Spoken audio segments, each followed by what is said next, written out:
మహిళా సాధికారత ఆధారంగా తీసిన భగవంత్ కేసరి సినిమాకు జాతీయ అవార్డు రావడం సంతోషంగా ఉందని ఎమ్మెల్యే నందమూరి బాలకృష్ణ అన్నారు.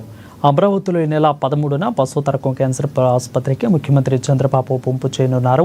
అతికి సందర్భంగా ఏర్పాట్లను బాలకృష్ణ ఆయన సన్నిహితులు గాంధీ సిద్ధాంతి నాగమల్లేశ్వరరావు పరిశీలించారు. ఆసుపత్రి నిర్మాణ ప్లాన్లను సిఆర్టీఏ అదనపు కమిషనర్ ప్రవీణ్ బాలకృష్ణకు వివరించారు.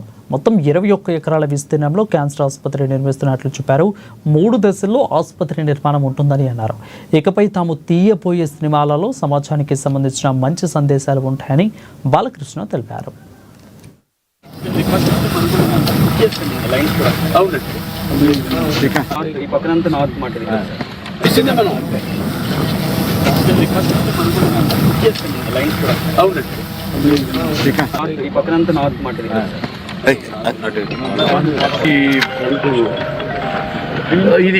ఇది మీకు సర్వీస్ రోడ్